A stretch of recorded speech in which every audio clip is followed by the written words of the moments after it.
नमस्कार, मी शुभांगी शिंदे या चॅनलमधून बोलत आहे. तर आज आपण रव्याचा केक बनवणार आहोत. तर रव्याचा केक मी ह्याच्यासाठी ठरवले की मला रव्याच्या केकपासून गणपती बाप्पासाठी मोदक बनवायचा आहे. म्हणून मी डॉल केक जे आपल्याकडे असतं ना, डॉल केकचं ते पात्र त्याच्यामध्ये हा मी केक आता आज बनवणार आहे. तर मी त्याच्यासाठी काय काय साहित्य लागते ना, ते अगोदर मी सुरुवातीला सांगून घेते. हे आहे बारीक रवा. बारीक असला तरी पण मी ह्याला मिक्सरमध्ये थोडासा बारीक करून घेतला आहे. ही आहे अर्धी वाटी पिठी साखर, 1 चमचा बेकिंग पावडर, 1 चमचा खायचा सोडा, 5 चमचे दही घेतले मी आणि अर्धी वाटी तूप. हे मी गरम करून थंड करून घेतले आणि आवश्यकतेनुसार आपल्याला हे पाणी लागणार आहे आणि इसेन्स आपण ह्याच्यामध्ये ड्रॉप लागणार आहे. 4 थेंब तरी लागतील आपल्याला. तर ते ह्याच्यासाठी एवढं साहित्य लागतं, जास्त काही लागत नाही. तर आपण आता कृती करून घेऊया. तर सुरुवातीला काय करायचं, हे वितळलेलं जे तूप आहे ना, जर ज्यांना तूप नसेल वापरायचं, बटर वापरायचं असेल तेही वापरू शकतात. तूप पण पातळ करून घ्यायचं, आपल्याला अंदाज येणार नाही. हे आपण बाउलमध्ये तूप काढून घेतलं आणि ह्याच्यामध्ये ही आता काय करणार आहोत, आपण ही घेतलेली जी पिठी साखर आहे ना, ही आपण आता ह्याच्यामध्ये मिक्स करून घेणार आहोत. सर्व एकत्र करून घेणार आहोत. याला फ्लफी होईपर्यंत फेटून घ्यायचं आहे. तर अशा प्रकारे मी आता हे पिठी साखर आणि तूप ह्याचं मी असं हे मिश्रण फ्लफी बनवून घेतलेलं आहे. तर आपण ह्याच्यामध्ये आता पुढचं सामान घालणार आहोत. त्याच्यामध्ये सुरुवातीला काय करायचं, आपण एक वाटी बारीक रवा घेतला होता ना, तो घालायचा. तो घातला, तो थोडासा असा मिक्स करून घ्यायचा. नंतर त्याच्यामध्ये आपण आता दही घालणार आहोत. दही घातल्यानंतर पण हे मिक्स करून घ्यायचं आहे पूर्ण.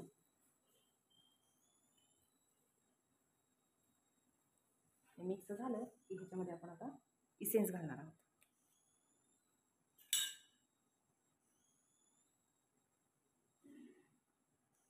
थोडंसं घालायचं इसेन्स, जास्त घालायचं नाही. 2 ड्रॉप होतील एवढंच घातलं तरी चालेल.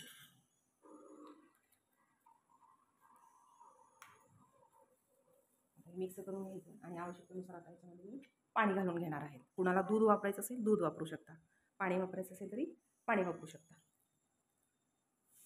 लागेल तसं पाणी घालायचं, एकदम पाणी घालायचं नाही.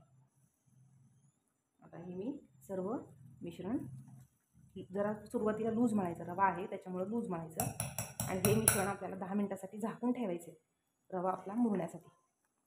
मी हे मिश्रण आता सगळीकडे असं हलवून घेते.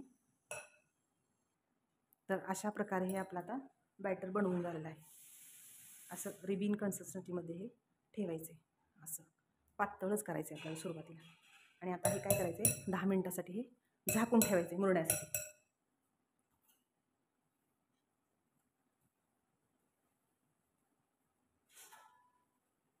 हे मी आता 10 मिनिटासाठी ठेवून देते. 10 मिनिट तरी मुरायला आपण ठेवायचंच आहे, लगेच याचा केक बनवायचा नाही. आणि मी आज हा केक आहे, हा केक मी डॉलचे आपले जे टीन असतो ना, ह्याच्यामध्ये हा बनवणार आहे. कारण ह्या केकपासून मी गणपती बाप्पासाठी मोदक बनवणार आहे. तर मी कसा बनवते मोदक हे तुम्ही पूर्ण रेसिपी पहा, म्हणजे तुम्हाला समजेल. आणि मी काय केलं, ह्याला तूप लावून घेतले आणि मैदा भुरभुरले. एक्स्ट्राचा मैदा काढून घ्यायचा, म्हणजे आपलं हे सेट झालं भांडं आता केक बनवण्यासाठी.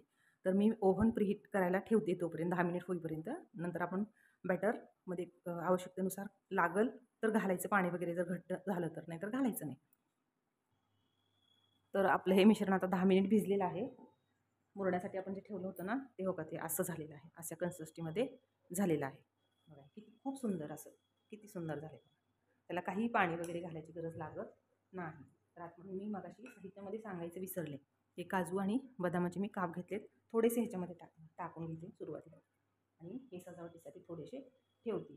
आता ओव्हन प्रीहीट झाल्यानंतर किंवा कढई प्रीहीट झाल्यानंतरच आपण जेव्हा आपण बेक करायला ठेवणार आहोत त्याच वेळेला ह्याच्यामध्ये सोडा आणि बेकिंग पावडर घालायची. अगोदर घालून ठेवायची नाही, केक फुगणार नाही तुमचा. तर आता आपण काय करणार आहोत, बेकिंग पावडर आणि बेकिंग सोडा ह्याच्यामध्ये घालून घेणार आहोत.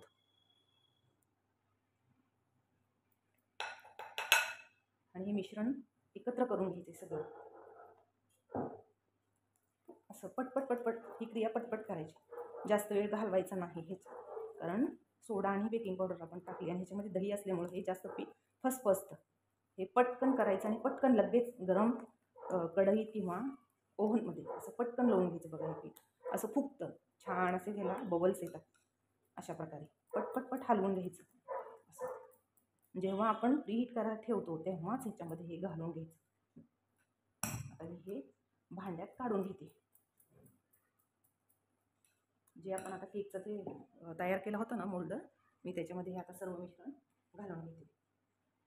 खूप मस्त केक होतो. रव्याचा आहे असं जाणवत सुद्धा नाही. मी सर्व आता त्यामध्ये घालून घेते. तर अशा प्रकारे ह्या भांड्यामध्ये सर्व मिश्रण मी हे काढून घेतलेलं आहे. तर त्याला असं 1-2 तास पॅक करायचं, ते खालीपर्यंत सेट होईल. असं 3 वेळा करून घ्यायचं आणि वरून थोडेसे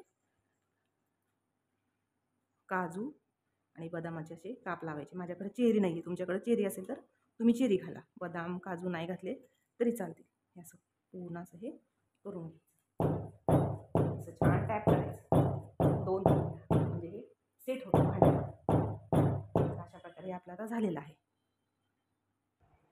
तर आता मी काय करते, ओव्हन मी अगोदरच 15 मिनिटासाठी प्रीहीट करून घेतला होता. हे जे आपण मिश्रण बनवले ना, आता मी ओव्हनमध्ये ठेवून घेते.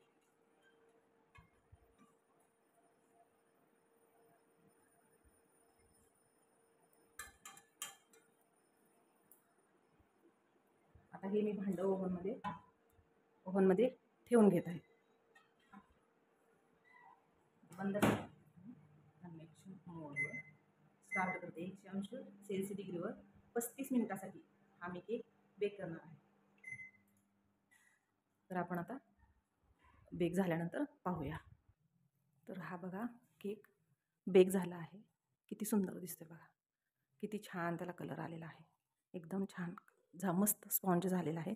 पण हा आता लगेच आपण मोल्डमधून काढणार नाहोत, कारण हा बराच गरम आहे केक. तर त्याला 10 मिनिटासाठी पण आपण आता हे झाकून ठेवायचे. 10 मिनिटानंतर मी तुम्हाला स्पॉन्ज कसा झाला आहे ते दाखवते. तर आता आपल्या केकला 10 मिनिट झालेले आहे. तर आपण हे डिमोल्ड करून घेणार आहोत. तर आता आपला केक कसा झाला आपण हे पहिल्यांदा ह्याच्या कडा सोडून घ्यायच्या पूर्ण सगळ्या, आणि नंतरच मग हे आपण काढून घेणार आहोत.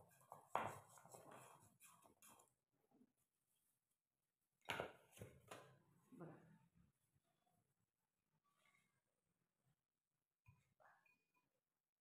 किती सुरेख निघाला हा. बघा